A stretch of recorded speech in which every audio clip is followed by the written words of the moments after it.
Hey there. Welcome to the Pelvis Project podcast. I'm Megan. And I'm Roxy. We're two pelvic health experts brought together by passion for our careers, entrepreneurship, motherhood, and the desire for intentional relationships. Join us in our mission to spread pelvic floor awareness and start conversations surrounding the truth behind genuine health, imperfect wellness, and joyfully navigating life. We are so glad you are here with us. Let's start the conversation.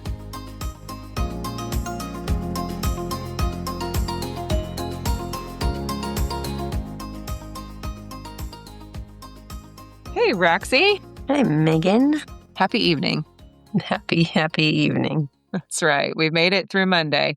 Well, we're kind of on a little bit of a kick here with talking about just kind of how we are framing, how we are going about our day and what's important and living our life and our nervous systems. And we do tie it back to our passion, our love of pelvic health. The reason why we do that is we're so passionate about the fact that in order to treat the whole body, we have to be looking at the nervous system. So we have a little episode today that's going to talk a little bit more about that. But before we get started, let's do a tell us something good, Roxy. We went on a walk this evening and it was lovely. It was just so nice. So nice. And I've been trying to point out just little things to the girls, just little things that I miss. Mm-hmm. Hattie's really grabbed a hold of the idea of like sunrise and sunset and how pretty the clouds are. Oh. And it makes me so grateful that I started I'd say, hey girls, look at the beautiful clouds. Aren't they incredible? Or something like that. I just pointing out little things here and there. And Hattie's quick now. She'll say, Mom, look at the beautiful clouds. And they were really beautiful. Oh. They're orange and bright colors of the sunset. And so it was good for just to pause and say, yeah, those are actually just to kind of on our really little beautiful. Walk, stop. And that is. It's not fake. It's genuine. And anyway, it just kind of even goes along probably with what we're going to talk about tonight. But that just filled my cup to go on a walk and not, have it be nice or not have it be nice, but not have it be just like bitter or wind blowing really bad or, it was just a really refreshing evening. And then to see her notice, or kind of see the world through her eyes was really sweet. We have had some really awesome sunrises and sunsets here recently. So it's, and to your point, it's so nice when, they're paying attention. And it does tie into what we're going to talk about. Yeah, what about you? Mine is today my dad had to have a procedure done. And I was just telling Roxy ahead of time, I'm never I don't take for granted the human body, but just had a moment today of how amazing it is. And so anyway, tell me something good is that he is stable through that procedure and that we just have such amazing doctors. And healthcare is so different right now. It's just so interesting. And so to have a really great team and all those providers and really see they just really do care was so great to see. And then also just the body and how it can figure out how to function. So, and modern medicine. Yeah. So that's my tell me something good. Well, and that kind of, I think is a good segue. We're talking about nervous system regulation, but I think the big word that popped out for me as we were kind of chatting about this beforehand is resilience, and we're you're thinking about just how our bodies, they are so resilient. And, we've, over a couple episodes, we talked about how the body's doing more good than bad, it's doing more right than wrong. And so just as we continue kind of on that theme of regulating, but then building that resilience, I think this is going to be a rich conversation. So the way this came about was this past weekend, I was home. My dad was in the hospital. And I wasn't feeling great myself with some of my chronic health issues. And so I was taking it a little bit easy and moving quieter and slower. And it was cold outside, but the sun was out. And so it was really refreshing.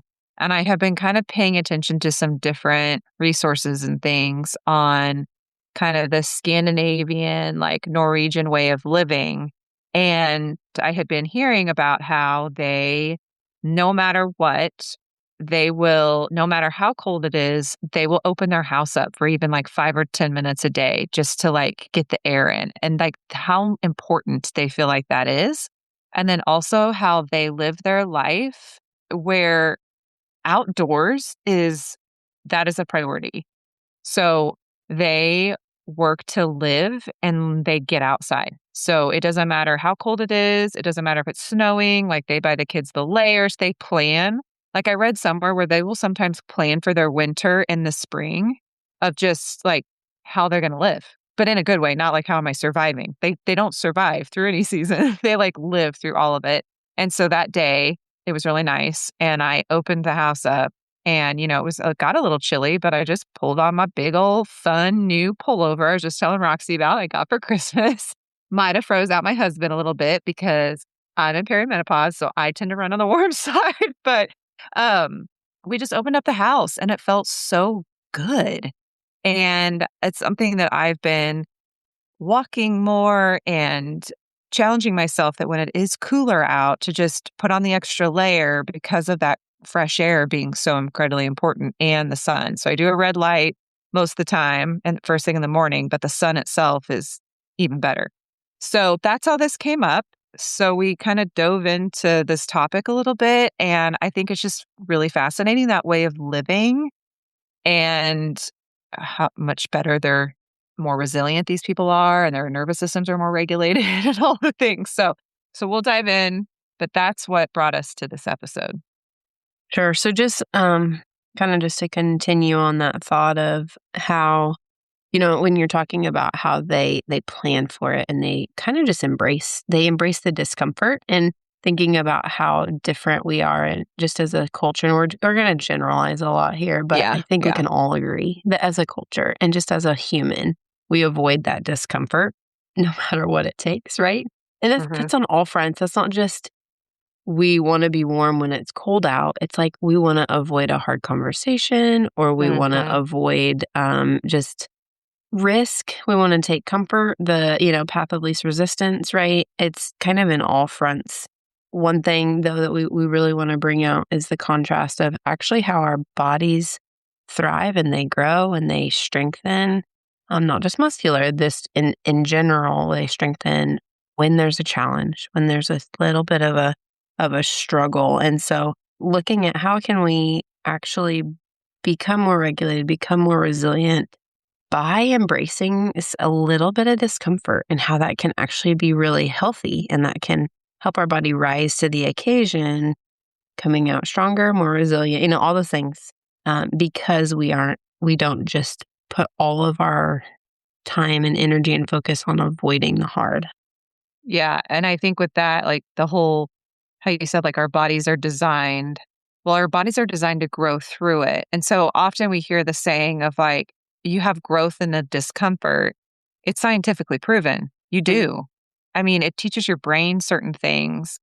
It's also kinda goes along with, like, if you surround yourself with people that are negative or people that are oh, there was a study that if you surround yourself with people that are and I mean this in the most like, I don't mean this in any bad way, like smarter than you will perform at a higher percentage, not by going and learning more. You just naturally are going to be elevated.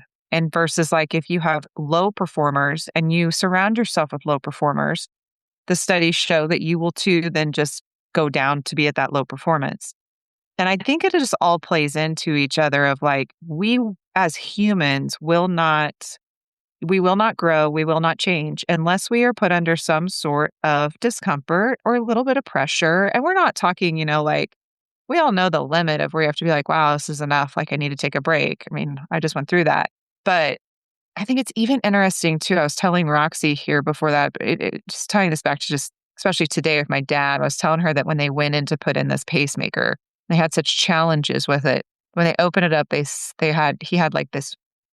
They said it was really difficult because it was like he had a web of vessels, and so he had all these extra like collaterals that grew. So as we're just talking about this, I'm even thinking about like the reason why that happened. Obviously, he's had blockages and different things, but like there's been this pressure, this discomfort that's happened. And I don't know, I'm pulling here, but in my head, I'm like, it's essentially what's happened is his body accommodated and it grew and it figured out Mhm. a new way to stay functioning. And I think that's so amazing. So it can be applied in different areas of our life. And honestly, I think there's things that happen inside of our bodies that go on every single day that we don't really realize. But again, it really is like functioning better than we think. I think just to before we really jump into the nuts and bolts of what this Norwegian living concept is that Megan's gonna tell us about with a fun Norwegian word. But I mean, we're I think really thinking about this of what's on your plate, what's your current struggle right now, and maybe you are struggling with something pelvic health related. But this also goes way beyond that. It's not, we're not going to compartmentalize it, but thinking maybe it's a relationship, or maybe it's parenting, or maybe it's just in your job, or, whatever that is, of just saying, what if what if that struggle isn't because you're broken, or something's really terribly wrong with you, but really thinking about what if maybe my body's overstimulated, or Uh-huh. it's worn out, it's underregulated. There's not this opportunity to experience discomfort in a safe way. And that's really what we're pushing for when Megan just, I kind of heard you try to preface that. And I think that's really the way to preface it is saying discomfort, safe discomfort, like Yeah, safe. comfort in a safe environment where then growth can Yes. occur and flourishing can occur, not discomfort in a maxed out Right. beyond the limit type of concept that we're talking about. So anyway, Oh, it's so good. We're such a interesting last few months and intro to 2026 with keeping these things in the forefront of our minds. But yeah, and we can't do any of this stuff if we are overstimulated and all that sort of stuff. So that's what we're trying to get people out of, help give you some tips and tricks to get out of. So then you can optimize and really kind of feel like you're and let's living the be life you honest, want to live. we're listening to this Oh, ourselves. We're preaching to absolutely. ourselves. Why do you think I'm diving into this stuff so much? I'm like, I got to figure this out for myself. Oh, yeah, And this is yeah. like so Do not good. be fooled. Do not be fooled, everyone. We are not perfect. We are moms and oh yeah, all the things. So, all right. So this Norwegian living concept. Let's see if I how bad I butcher this word. So friluftsliv. Did I say that right? I I think think we so, said yeah. that. Free I lifts just live. yeah. There we go. Okay. So it translates to open air life. And I just like when I was researching this and found that out, I was like, open air life. That just feels good. Like that feeling when you go into an open field and it's just the sky, there's nothing around you. I was like, yes, this is it. Because I will tell you, I mean, think about it. And you go to like your kids' basketball games or different events, and there's just like, it just feels so closed in, and there's all these people, and then there's all these sounds. And so to me, when I heard this, it almost is like if you can even keep that pictured in your head for those moments where it does feel overstimulating, to try to take yourself there in meditation, that sort of thing, I think would be really helpful. But anyway, this is this kind of like term that they use or believe. And nature is a daily regulator. It's not a luxury or anything to them. Like that is their life. That's what regulates them. Movement is nourishment, not punishment. I mean, they have snow and all the extremes, and so they're doing cross country skiing. There's no option. That's just what they do. And then fresh air, daylight, rhythm, as the nervous system inputs, all of those things are kind of this open air life. It all ties it in together. So, regulation isn't something that this population just talk about, it's something that they live. So, again, it's not like for us, it's like, oh, well, too bad you can't go outside and play. It's too cold. That wouldn't even probably even be said. It's like you get your stuff on and you go out there and you play.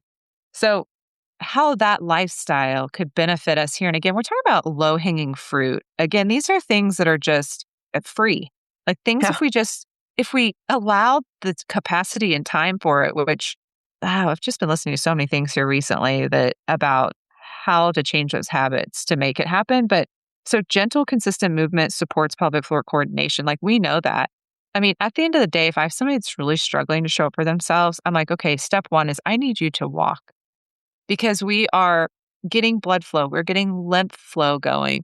We are using our muscles. It's good for our nervous system. We're breathing. Like there's multiple systems that are being used while we're just walking. Mm. Okay. So breathing in open environments improves diaphragmatic pelvic floor synergy. So again, if we kind of have this concept of going outside and breathing in this fresh air, the way that it's crossing over into the field that we're going into is if we get out more, we're definitely probably doing more deep breaths because we just naturally do when we're in nature.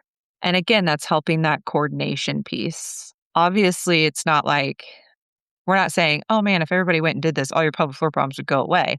But this is just a piece of how it can influence your body. And these are things that we don't think about.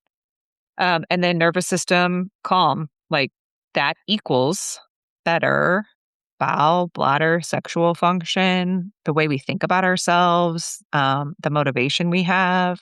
That alone, that nervous system piece alone is so incredibly powerful. And I do hope that we can dive more into that this year and maybe have some other people get on and talk more about it because it's crazy how powerful it is. If you're struggling to maybe grasp, just because we have talked about the nervous system so much, but if you're still kind of like, cool, what's this about, right? I think it's just really saying what's the environment, what's the tone when we go in to, have a pee or poop or Yeah. go into intimacy or whatever that is. Are we going into that instant really wound tight? Are we going in just nonchalant and how our body was meant to? So it's really, when we're talking about this nervous system regulation, it really is like, where can we move from as we do just these daily functions rather than it's not this big event, actually. It's actually the opposite of that, of just how can we just start from neutral and lower that nervous system so that those types of functions aren't so eventful, I guess. There's just Right. We talked about before, we talked about like practicing small bits throughout the day, like those mhm. somatic snacks, to like help us get more regulated. And one of the things that I had found was they talk about how like the Norwegian culture is linked to lower reactivity, fewer extremes, a quieter nervous system balance. And it's not because life is any easier, but the regulation is practiced daily through their routines, time outside, simplicity, and fewer like unnecessary inputs. Because obviously, if you're outside, you're going to have less input because you're going to be off your phone, away from the TV. Like there's all those pieces. I think that's one thing too that I've noticed with this kind of practice that I've tried to be on with helping with some of this dysautonomia stuff is I can do really great in the mornings at home and I can do really great in the evenings, but it's that throughout the day when I'm at work where things will build and build and build. And so it's just not a natural practice to me to throughout my day have these moments. It's something I'm working on to, step out, even just step outside. I think it's something we can all work on. But we have to kind of change our mindset of not like, okay, how fast and how hard can I get through my day without taking a break just to go home and then burn out more? Mm. Like maybe I am at work longer, but it's because I took some took some time throughout the day and I slowed myself down and I let myself go outside and get a deep breath, or I sat down and put my legs up the wall, or I laughed or did something I enjoyed. What changes would happen with that? So I'm kind of like working on a little experiment for that myself. So I'll report back. Well, yeah, and I think just even if we think about that clinically, same idea here is that when we're working with our people, if we really want to bring it back to pelvic floor, for those of you that tuned in for pelvic floor nuggets, I know. we're here we are. We'll tie anything to it. I know. I had to remind Roxy, I was like, we did say we were going to talk about like Yeah. life and motherhood, entrepreneurship. So it's cool. We can talk about whatever we want. Yeah. But really thinking of just the pelvic floor is a pressure management and it's reflexive. And so when the pelvic floor is going to respond to this where we're at, if we're regulated or if we're dysregulated. If we're regulated, the pelvic floor is a lot more chill. You think about those days that you just feel like you're wound super tight and the lidless thing triggers you, then that's how a upregulated or a dysregulated pelvic floor responds. Versus the days that you're just like can roll with whatever. It's like, no problem, like bring it on kind of day. and we have a lot more tolerance and resiliency for the nuances of life, that's when our nervous system is typically regulated more, and that's kind of how I want you to think of the pelvic floor reflexively responding then. So basically, if we have this chronic stress, then the nervous system upregulates, which kicks us into sympathetic. That's that fight or Mhm. flight area. When we are in survival mode or that fight or flight, then we're going to do things like guard, or there's going to be pain, or we're going to have more urgency, or just see these dysfunctions at their highest because we're in that survival mode. And when we're in survival mode, doing more exercises, strengthening, those types of things, they aren't going to get us out of the system. We have to think beyond that, of saying, rather than just flexing this muscle a lot of times, we have to get above the muscle to the driver. We have Mhm. to influence the controller that's giving that muscle the messages. And so that's what we're advocating here is we're not anti-exercise. We're not anti-pelvic floor strength and muscle activity and all that. We're just saying, man, we could have a perfect pelvic floor muscular group, but if the person is stressed to the max, if the person is under rested, if they haven't slept well, if the person is deficient in nutrients and their body is in survival mode, we can do all the magic on the pelvic floor and it's not really going to account for anything. We're not going to move the needle like we could. We have to step back and really work on this nervous system. And so that's really to bring this full circle. We can't strengthen our way out of the nervous system problem. And so with these strategies that Megan's been researching and we're kind of bringing up is thinking about like cold exposure, weather tolerance, outdoor plays. These are all graded nervous system stress. It's intentional discomfort, not trauma. And so we're slowly stressing the body to increase its resiliency in that way. But they're good stresses. Again, remember it's safe. It's Yeah. safe discomfort. It's not traumatic discomfort. It's not overwhelming discomfort. It's slow, progressive increases in the stress that then causes a higher functioning nervous system, a higher functioning person, and a stronger unit. Basically, when we look at the mind, the body, and how that all works together, it's better. It's better off after that. Yeah. I think that word safe is really powerful in all of this. Just like it's kind of the same thing of, it's like if walking is really hard to tolerance, it's okay, we're going to start at this time, we'll walk this long, and then it's going to get a little uncomfortable. Okay, but we're going to stay there for a few minutes and we're going to stop, and that's safe. And then tomorrow we're going to do it again. It has to be like this graded exposure so that the body doesn't take it as, again, we always pull back our friend Paige, but she talks a lot about the subconscious, our subconscious of its job is to keep us safe. And so it's that little bit, and that builds a stronger, more resilient nervous system. So I think that when we contrast these two, just like mindsets or cultures that we're kind of looking at here, our culture is very much avoidant, but also we're talking about like, again, being outside, avoids cold, avoids pain, avoids slowness. I mean, I get it. Nobody likes pain, but there's some things, everyone, that pain is not necessarily a bad thing. So that's its whole other podcast. However, so we don't have to avoid that all the time. But we avoid slowness. We avoid silence. Mm, Like we always have input. We tend to be a little, overreact. We react fast. We overreact to discomfort. So that's where that hyperactivity comes in, a hyperregulation of the nervous system. Like there might be something that's discomfort going on. Maybe it's too much stimulation or whatnot. And instead of our system being able to filter that through appropriately, it sends a signal of anxiety up. And so then we're starting to panic. And it's literally because like Costco's lights are bright, and I can say that coming from somebody with POTS that Costco is a challenge. So we recognize that that's not normal. Okay. And so those are all those little things to just kind of, yeah, be thinking about. And then our culture also labels every stress response as bad. mm, And that's another thing that our friend Paige talks about. and helps retrain on. And she helped me with that, with a lot of when I was having a stress response, I was equating it to like bad, something bad is happening. And something that a simple thing of just being like, oh, okay, yeah, sometimes your body does that can be really helpful. Obviously, knowing the boundary of that, but it is okay for our body to have certain responses. And then with this Norwegian mindset, it's very much discomfort is expected and it's survivable. They are just like, yep, we'll get through it. Children are raised more outdoors, so therefore they're away from all like that sound and that input and all that kind of stuff, and in all weather.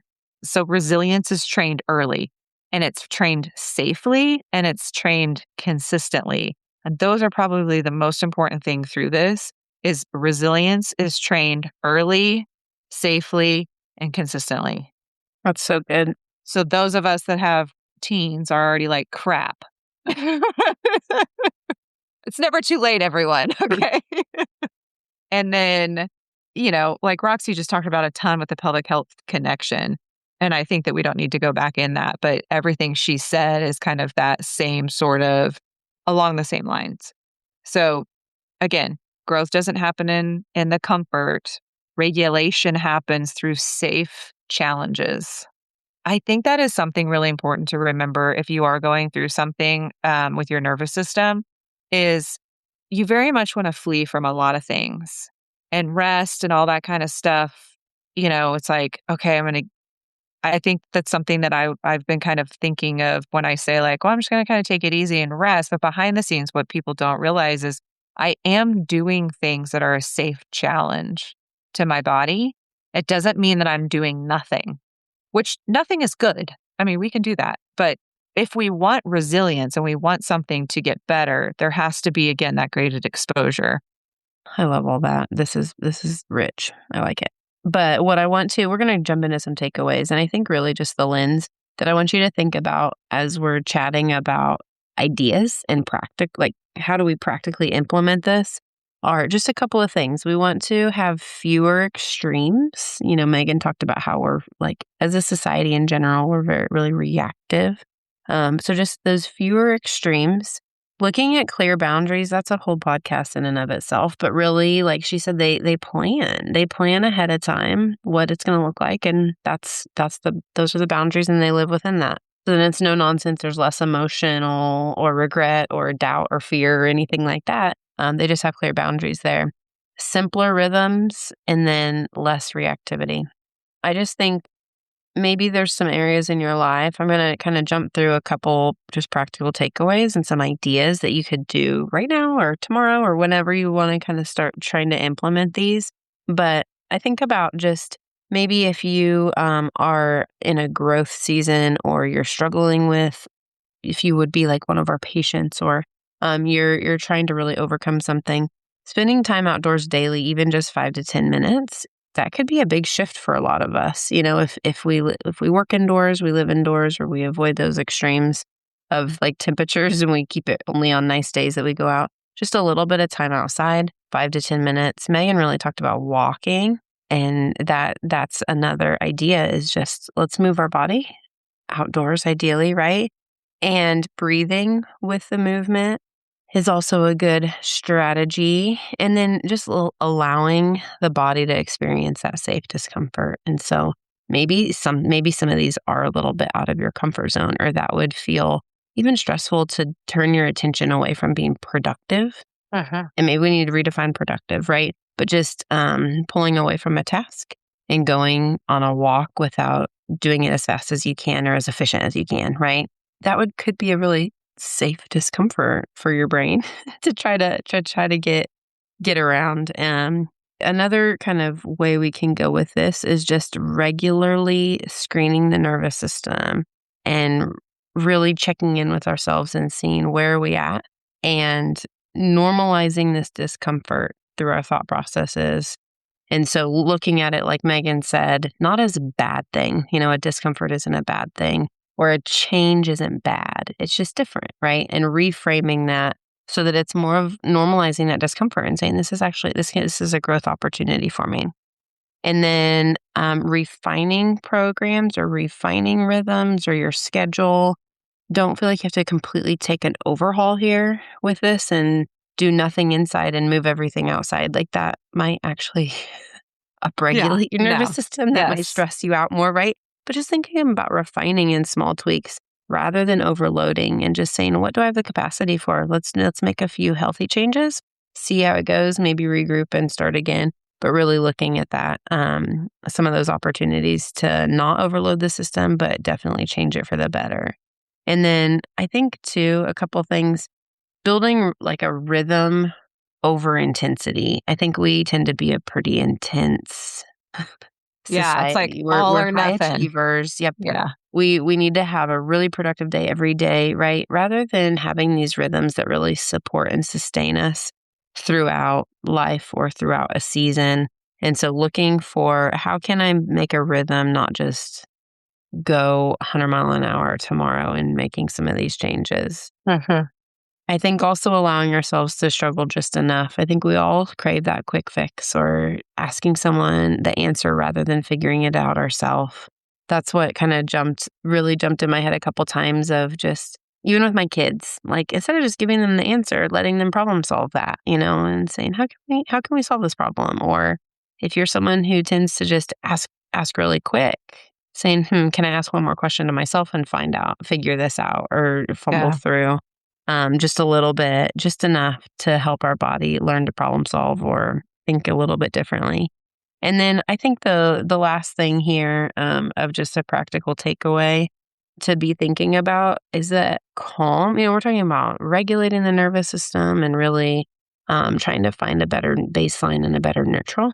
And calm is trained. It's not inherited. It's actually a skill to be calm. And how do we learn skills, right? We practice. And with Mhm. practice, there's going to be some easy highs and there's going to be some struggle lows, right? With that. And so I think anticipating that as we practice calm, we're going to miss it sometimes. As we practice some of these things, we're not going to get it right, or we might overshoot or undershoot. But just recognizing that these ideas are learned, they're Mhm. skills, and giving ourselves grace as we figure it out, and where we don't get it, we aren't going to get it perfect probably the first time we try it, but over time we'll figure out what works for each of us as individuals, rather than just looking around at what everyone else is doing and trying to copy that because it's probably not going to work for us. And Mhm. so just recognizing it's a skill almost to be calm or to be regulated so we can practice our way to that. It is, and I mean, I think one of the easiest ways as we're wrapping up here is if you can stay focused on the version of you that you're aspiring to be realistically. And when you are feeling like you don't want to do it or you are lack of motivation, that sort of thing, if you can keep that version in your sight, your behaviors are easy. Like you're going to change your behavior easier because you're like, oh yeah, that's who I want to be. So for example, here's just a couple easy things to leave you with. If you're somebody that you're walking around and you're like, "Man, I really wanna have great dental health, like, I want to have the best dental health," but you don't brush your teeth, or you do it once a day because you say you don't have time to do it before you go to bed, and you never floss because you're too tired, and you just get too busy and you go to the dentist. If you're aspiring to have somebody with great dental health, but you're not doing any of the things that are going to get you to having great dental health, it's just never going to happen. Like they don't add up. The equation isn't there. Taking that simple example and trying to place it towards whatever it is you see how you see yourself. And, I think it's hard because we're dynamic. We have different areas of our life. It's like I can have a thought of what, as a mom and as a wife and as an entrepreneur and as a leader, and they do cross over a lot. But if you can narrow down of like that and work backwards and pick one thing that is a habit that would help get you there. And once you start doing that one, I guarantee you those other habits are going to start to fall into play. And before you know it, you're doing it naturally. And it does not feel like you're strong arming it, going all or nothing. Because then what happens is we don't experience that feeling of failure. Like, oh, I food prepped for 2 weeks and then I got I didn't for a week and now I'm a failure. So I'm just not going to do it anymore. And you fall off. That's why we're not successful. So hopefully this is helpful. I know it's kind of a segue with both. We went from like being outside and the Norwegian way of living and crossed into kind of some more in-depth things with nervous system. But just my advice leaving this episode would be is if you're struggling of feeling overwhelmed, picture of like what you see, who you see yourself as and what you want, and then pick one thing that if you do that consistently, that will help you show up to be that version. Just one thing. One thing that's like free or low, like simpler than Yeah. what you actually think. That would be my Yeah, add-on challenge. yes, pick it very simple. It literally could have nothing, again, it could be that you're going to floss your teeth every day, but that you see yourself as somebody that's not overly like you want to get out of the chaos and feeling overwhelmed. It could literally be that that's the habit that you first do because that's just going to train your brain that you show up for yourself. So pick something small to train your brain that you're going to show up for yourself. And then from there, you're going to show up for yourself more and more and more and more. I love it. Thanks for the idea. Sure. I know. I told Roxy, I I was needed like, to hear this. let's talk about the Scandinavians. Okay. Well, hopefully this episode was beneficial for you.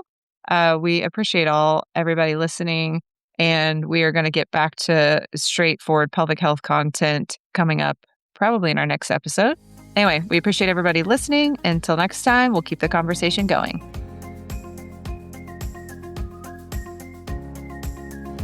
Thank you so much for joining us this week on the Pelvis Project podcast. Help us continue the conversation by liking and sharing this episode with friends. And if you really want to do us a solid, leave us a review. If you'd like to follow us on social, check out the show notes for links. And remember, this week, take a deep breath and relax your pelvic floor.